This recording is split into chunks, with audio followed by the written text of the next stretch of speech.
Hello everyone guys, इस video में हम डिस्कस करेंगे इस वीडियो का आंसर क्या होगा। भाई देखो क्यों होता है ऐसा। नीट 2016 में पूछा गया क्वेश्चन देखिए, इमोलैरिटी ऑफ ए डाइल्यूट सॉल्यूशन आप डबल कर देते हैं तो मोलर डिप्रेशन कांस्टेंट केएफ पे क्या इफेक्ट पड़ेगा, ये बताओ भाई क्या इफेक्ट होगा मोलर डिप्रेशन कांस्टेंट पे अगर हम मोलैलिटी को डबल कर दें। ठीक है, इस क्वेश्चन का आंसर पूछा है किसी ने, आंसर तो है, रीजन पूछा है, ऐसा क्यों, कैसे, आप कमेंट कर सकते हैं। ये था कैसे? ऑप्शंस आपके सामने। Guys, depression in freezing point एक कोलिगेटिव प्रॉपर्टी है, वहां पे मोलैलिटी और केएफ मोलर डिप्रेशन कांस्टेंट था। अब अगर मैं मोलैलिटी को डबल कर दूं तो केएफ पे क्या इफेक्ट पड़ेगा, बताओ भाई जल्दी से। एंड द आंसर इज, बताइए क्या होगा, डबल हो जाएगी, हो जाएगा, ट्रिपल हो जाएगा, हाफ हो जाएगा या सेम रहेगा, बताओ भाई। मैक्सिमम लोग इन दो ऑप्शन को चुनते हैं। अब अगर आप कंसेप्ट जानते हो कर दे, and the answer is what, remain same, same रहेगा भाई, नो चेंज, कोई चेंज नहीं होगा। केएफ मोलर डिप्रेशन कांस्टेंट रहेगा सेम। ये था डिप्रेशन इन फ्रीजिंग पॉइंट से क्वेश्चन। अगर यही क्वेश्चन हम मोलर एलिवेशन कांस्टेंट के लिए पूछ लेते तो क्या हो। गाइस, केमिस्ट्री के बोर्ड एग्जाम हो या नीट का एग्जाम हो या जेडब्ल्यू का एग्जाम, केबी और केएफ ये जो दो कांस्टेंट है कोलिगेटिव प्रॉपर्टीज में, इनसे क्वेश्चन पूछते हैं। ठीक है, क्या क्या क्वेश्चन पूछ सकते हैं डिस्कस करेंगे इस वीडियो में। पहले बात कर लेते हैं, ये जो केएफ है और केबी है, ये मोलैलिटी अगर मैं चेंज कर दूं, ये देख लो भाई, आपने क्या चेंज कर दी, मोलैलिटी, तो केएफ के ऊपर कोई इफेक्ट नहीं पड़ता। क्यों? ऐसा इसलिए है कि ये जो केएफ क्रायोस्कोपिक कांस्टेंट और मोलर डिप्रेशन कांस्टेंट डिपेंड्स करता है only on nature of solvent पे। अगर आप सोलवेंट को बदलते हो तो केएफ बदलेगा। अगर आपने सोलवेंट रखा सेम तो उसका केएफ भी होगा सेम। मोलैलिटी चाहे आप कम करें ज्यादा करें डजंट मैटर, क्योंकि मोलैलिटी का जो मेन फैक्टर है that depends on number of moles of solute. Molality क्या होती है बताओ भाई, number of moles of solute by में weight of solvent A in kilogram, this is molality. ये मोलैलिटी होती है। अब जो केएफ है ये ओनली ऑन नेचर पे डिपेंड करता है। देखो केएफ एंड केबी की जो वैल्यू है depends upon the nature of solvent. किसकी नेचर पे डिपेंड करती है? सोलवेंट की नेचर पे डिपेंड करती है। अब कुछ सोलवेंट के लिए केबी एंड केएफ की वैल्यू दे रखी है, जैसे जनरली सोलवेंट यूज होता है वाटर। ठीक है, अगर मैं बात करूं वाटर के लिए क्या वैल्यू दे रखी है भाई, देख लो आप, केबी की वैल्यू है 0.52 एंड केएफ की वैल्यू है 1.86। अब गाइस दूसरा क्वेश्चन जो केएफ से पूछा जाता है या केबी से पूछा जाता है क्या है, इनकी यूनिट। गाइस दोनों की यूनिट होती है kelvin kilogram mole inverse. KF की भी यही है, केल्विन किलोग्राम मोल इनवर्स। लो भाई देखो, अब delta T F this is depression in freezing point बराबर होगा केएफ इनटू में मोलैलिटी के। अब delta T F change in temperature है, ऐसा यूनिट टेम्परेचर की क्या है, केल्विन, तो चेंज इन टेम्परेचर भी की यूनिट क्या होगी, केल्विन। ठीक, मोलैलिटी नीचे आएगी, मोलैलिटी की यूनिट क्या होती है, मोल पर केजी ऊपर चला जाएगा इनटू में केजी, क्या होगी unit, kelvin kilogram mole inverse, this is the unit. Same कहानी delta TB elevation in boiling point की है, यहां कांस्टेंट होता है केबी, मोलैलिटी। अब केबी की यूनिट बतानी है, डेल्टा टीबी अगेन टेम्परेचर में डिफरेंस है, यूनिट क्या होगी, केल्विन।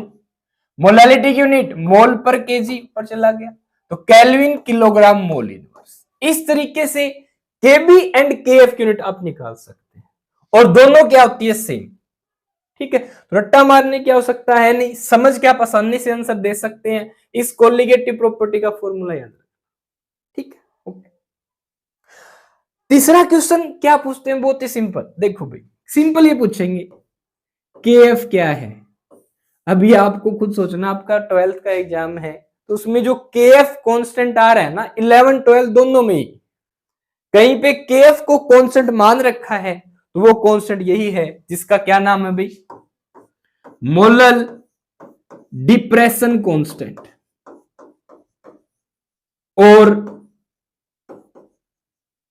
और दूसरा नाम क्या है, CRYO cryoscopic constant.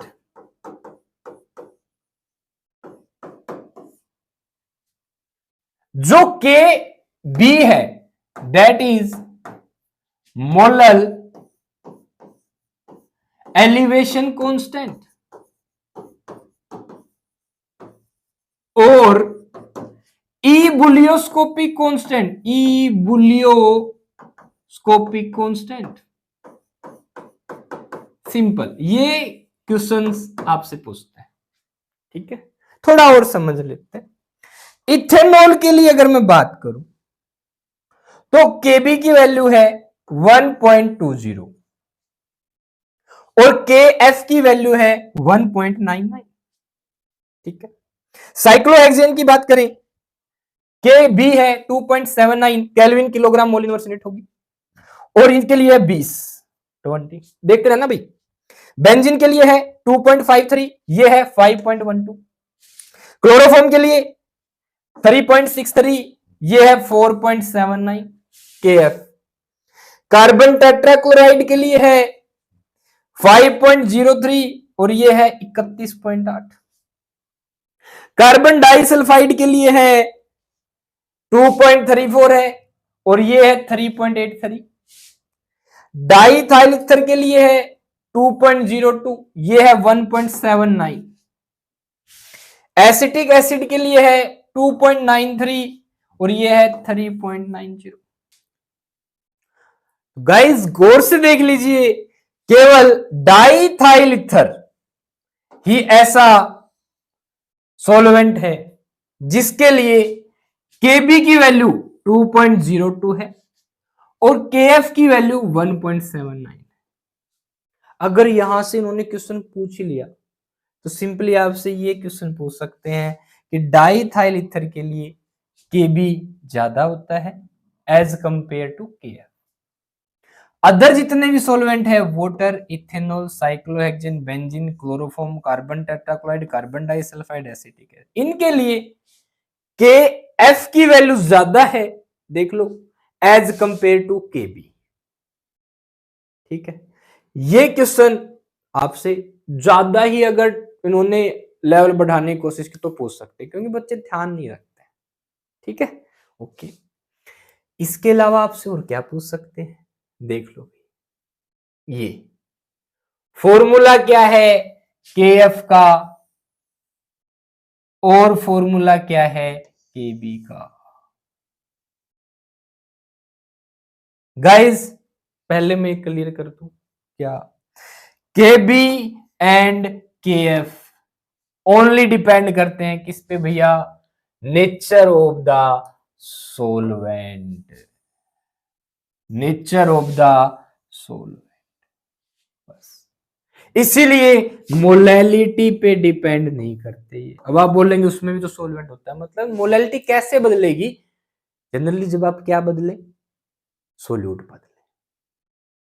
Solvent same रखते हो तो आपका जो के बी हो या के एफ क्या रहेगा, सेम। ओके, अब इनका फॉर्मूला क्या है, आर यूनिवर्सल गैस कांस्टेंट हो गया भाई। ठीक है, m1 molar mass of solvent, TF freezing point of solvent का square by 1000, enthalpy of fusion किस केस में, केएफ के केस में। ठीक है, केबी के केस में यहां हो जाएगा बॉइलिंग पॉइंट, यहां फ्रीजिंग पॉइंट का स्केयर है, यहां बॉइलिंग पॉइंट का स्केयर, बाकी दोनों चीजें सेम। यहां हो जाएगी इंथैल्पी ऑफ वेपोराइजेशन। तो ये फॉर्मूला आप याद कर, ठीक है। आर मोलर मास दोनों सेम, ये तीन चीजें सेम है, दो चीजें अलग, ठीक है। That's all.